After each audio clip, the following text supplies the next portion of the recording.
a world where everyone tells you to care more, work harder, think positive, and fix your life with one more motivational quote, Mark Manson tells you something different. He says, "Stop trying so hard. Stop chasing everything. Stop giving a fuck about things that don't actually matter. This isn't a guide to being careless. It's a guide to being selective." Mark begins with a bold idea. You only have so many fucks to give. It's like your energy. It's limited. It runs out. If you waste it on everything, likes on social media, strangers' opinions, the news, comparison, being perfect, then you'll have nothing left for what truly matters. The point is simple. Don't try to fix everything. Fix what's worth fixing. We live in a culture obsessed with success. Be happier, be richer, be better. But constantly chasing more only makes us feel less. Mark argues that we're sold a lie, that we must always be happy, always be winning. The truth is, pain is part of life. Happiness doesn't come from avoiding pain. It comes from choosing meaningful pain. There's pain in working out. There's pain in writing, creating, showing up. But that pain leads to something real, something valuable. On the other hand, there's pain in avoiding things, scrolling endlessly, comparing, pretending. So the question isn't, how do I avoid pain? The real question is, what pain am I willing to live with? Mark calls this the backwards law. The more you chase happiness, the less happy you feel. Think about it. The more you try to be cool, the more desperate you seem. The more you try to be liked, the more you feel unloved. The more you chase validation, the emptier you get. But when you stop chasing, something strange happens. You relax, you focus, you start becoming real.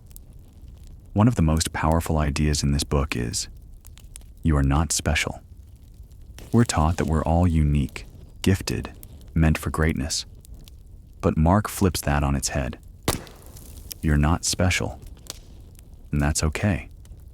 Because when you accept that, you stop needing to prove yourself. You stop needing attention. You stop being afraid of failure. You start doing things because they matter to you, not to impress others. There's freedom in being ordinary. You're allowed to mess up. You're allowed to not know everything. You're allowed to live life without being the best. Mark says, the desire for a positive experience is itself a negative experience.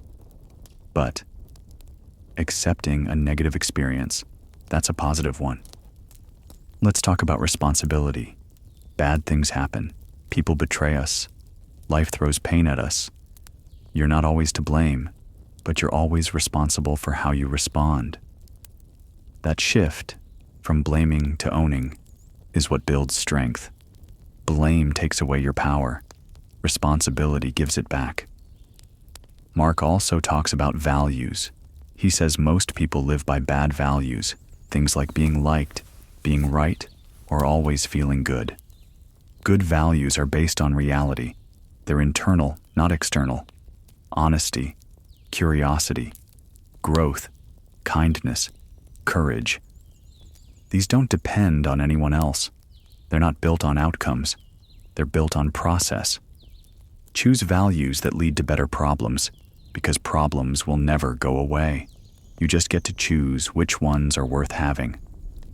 Another deep idea in the book. Certainty is the enemy of growth. People who are always sure don't change. But the people who say, I don't know, they evolve. Mark tells us, you are wrong about something right now. The only question is, what? If you can admit that, you're already ahead of most people. We also learn about rejection. If you care about everything, you'll accept anything. You'll say yes when you should say no. You'll stay in bad relationships. You'll work jobs that drain your soul. Rejection is how we protect our time, energy, and values. Learning to say no is learning to say yes to the right things. And then there's death. Manson shares how close encounters with death change people. They stop living for others. They stop caring about image. They start asking, what do I actually want? Death puts everything in perspective. You realize how much time you've wasted, how many things you gave a fuck about that didn't deserve it, and you begin to care deeply, but only for what matters.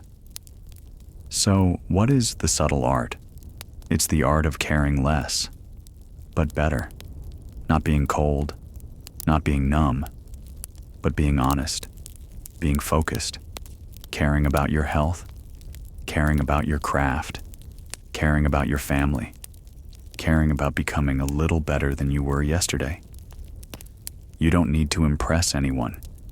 You don't need to be right all the time. You don't need to fix your life overnight. You just need to choose where your fucks go and protect them. Because in the end, what you care about becomes your life, and that's the subtle art. Not giving a fuck about everything, but giving everything to what truly matters.